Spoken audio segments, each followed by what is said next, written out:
kenapa sih harus cepat-cepat gitu? Kenapa harus cepat-cepat? Mungkin masyarakat bisa dijelaskan. Biasanya ada yang suka pakai serai tuh, atau ada yang pakai cuka atau apa. Nah gimana tuh? Bisa mati, Pendarahannya. kakinya mati. Selamat datang di channel Noharoshi, teras info kesehatan dari tulang dan sendi yang kuat untuk hidup yang produktif dan aktif bergerak. Oke, assalamualaikum warahmatullahi wabarakatuh. Assalamualaikum warahmatullahi wabarakatuh. Apa kabar semuanya? Semoga sehat selalu dan aktif bergerak ya. Hari ini kita ngobrol lagi sama dokter muda yang di samping saya ini adalah dokter Antania. Tania.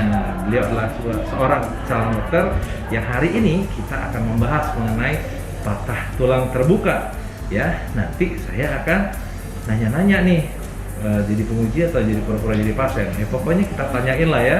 Kalau ada penjelasan yang perlu diperjelas, saya akan sisipin. Oke, silakan dokter Atania akan jelaskan patah tulang terbuka apa itu dan kenapa itu penting buat diketahui oleh masyarakat. Silakan. Selamat siang semua. Jadi di sini akan dibahas tentang patah tulang terbuka atau fraktur terbuka. Yang biasanya ini terjadi itu karena kecelakaan lalu lintas, seperti kecelakaan lalu lintas. Pada patah tulang terbuka yaitu jadi patah tulang yang ada luka terbukanya. Itu tentunya harus segera dibawa ke fasilitas kesehatan secepatnya. Karena banyak yang harus dilihat, banyak yang harus ditangani. Yaitu pertama harus dibersihkan dan ditutup lukanya oleh kasa.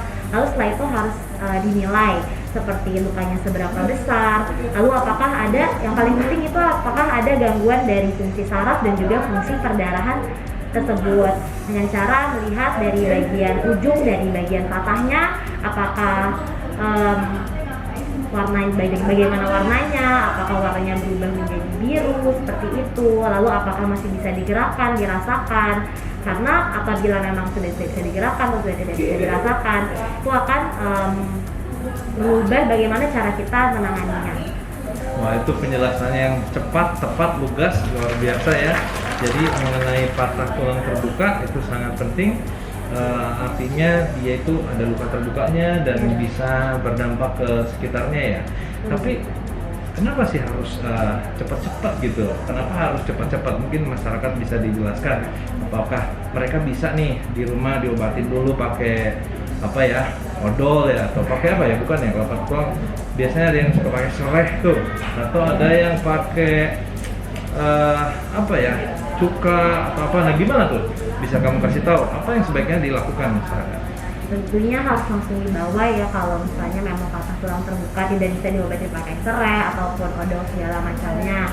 Kenapa penting? Karena kalau misalnya kelamaan itu ibaratnya misalnya di kakinya itu bisa mati karena tadi yang dibilang apabila ada gangguan dari fungsi saraf ataupun fungsi bisa mati? perdarahannya. Kakinya mati? Iya. Gimana tuh misalnya mati tuh? Jelasin. Nah, jadi karena ada gangguan perdarahan di patah tulang terbuka tersebut, jadi perdarahannya itu yang harusnya menyampai kaki sampai ujung kaki itu, jadi tidak sampai sehingga oksigennya itu tidak tercapai sampai ujung kaki juga. Oleh karena itu, jadi karena kebutuhan oksigennya kurang dan juga sarafnya mati, perdarahannya terhambat, jadi kakinya itu ibaratnya bisa mati atau bisa diselamatkan lagi. Oke, itu yang pertama. Jadi kakinya bisa terganggu ya kehidupannya ya, karena aliran darahnya rusak ya, saking rusaknya karena patah tulang terbuka tersebut. Apalagi misalnya dampaknya tuh selain dari kakinya yang mati tuh. Nah, apa nih? Kan hidup ini tidak masalah hanya hidup dan mati kan? Ada bumbu di antaranya. Nah, apa nih yang lain kira-kira? Kakinya jadi tidak bisa berfungsi lagi. Nah, misalnya gimana tuh infeksi? Karena ada infeksinya itu, jadi kan tadi ada luka terbukanya, dimana kalau ada luka terbuka itu jadi menyebabkan kontaminasi bakteri dari luar bisa masuk sehingga jadi menimbulkan infeksi bakteri. Ah iya, jadi karena sebenarnya gitu ya, jadi kulit kita di tubuh itu salah satu fungsinya ya bukan hanya untuk glowing ya. Nah gitu kan, glowing kan kalau muka saya aja kayaknya kalah glowing ya. Mungkin kalau atasnya saya buka glowing, tapi terlalu mengkilat ya. Nah, artinya kulit ini punya fungsi selain sebagai kosmetik ya, tapi juga melindungi bagian dari dalam tubuh kita dari kuman-kuman di luar.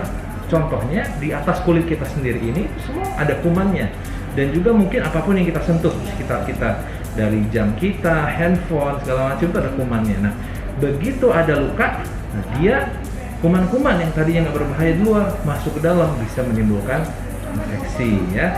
Nah, kalau infeksinya masih di awal mungkin masih bisa tertangani, tapi kalau infeksinya sudah kemana-mana, penanganannya ya jadi lebih sulit. Kadang-kadang operasinya juga jadi lebih besar, yang tadinya cukup operasi sekali bisa operasi berkali-kali ya, hanya untuk menghilangkan si infeksi tersebut. Oke, jadi itu ada bahaya mengenai vitalitas ya, kehidupan kakinya, ada mengenai infeksi dan juga fungsinya ya. Nah, itu dia. Mungkin ada juga yang sering ditanyakan masyarakat nih, kalau kakinya berdarah gitu, gimana ya cara mereka nanganin tuh di awal-awal tuh gimana? Kalau di film-film kan sering lihat tuh diapain gitu di film-film tuh. Nah, diikat-ikat gitu ya. Nah, gimana tuh? Bener nggak tuh? Tuh gimana sebenarnya kalau ada patah tulang, ada luka, cur. Nah, itu gimana? Kalau untuk patah tulang terbuka seperti itu nggak boleh diikat-ikat, karena kan yang ada nanti fungsi dari perdarahannya jadi malah makin berhenti. Jadi sebaiknya memang ditutup oleh kasa steril sehingga biar mencegah kontaminasi bakteri, infeksinya itu lebih. Oke, kalau nggak ada kasa steril kita pakai apa deh? Mungkin bisa dipakai dari barang-barang yang ada. Pakai kain yang dibersihkan gitu ya. Jadi artinya istilahnya adalah lukanya itu bukan dibebet gitu kan. Mungkin kalau kita pernah lihat ya di beberapa film ya, mungkin film jadul kali ya. Gua orang jadul ya. Dibebet gitu. Nah, bukan gitu, tapi dilakukan namanya ditekan ya. Dan pada saat itu ya langsung deh dibawa ke pusat kesehatan terdekat gitu ya. Jadi jangan sampai dibebet, malah nanti aliran darahnya bisa nggak ngalir, tuh bahaya banget ya. Nah, itu ya. Terus mungkin saya sering juga masyarakat dibawa ke sini kakinya gandol gitu, misalnya patah tuh kakinya goyang-goyang tuh. Jadi bisa pakai apa nih masyarakat untuk bawa ke rumah sakit tuh kakinya misalnya patah di bagian betis, nah supaya kakinya agak diem sedikit, diapain tuh? Bisa kita pakai? Ini bisa ditadahin, jadi di bawah kakinya dikasih kayu gitu, biar kakinya itu nggak terlalu bergerak banyak. Kayu ya? Kalau nggak ketemu kayu kita pakai apa? Pakai papan gitu. Papan ya? Pintu kita lepas dong. Kasian juga pintunya ya. Nah, tapi kalau misalnya punya selain papan, kayu bisa yang sering kita pakai itu pakai kardus ya, Indomie ya.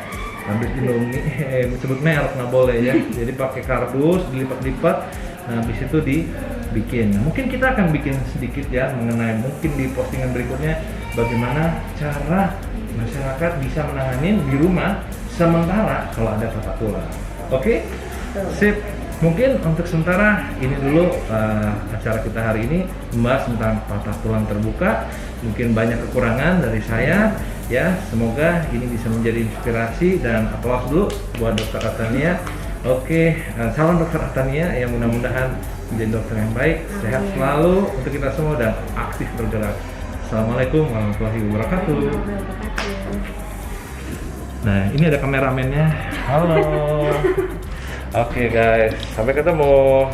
Nah, saking perdananya kita tadi lupa buka masker, tapi nggak apa-apa lah.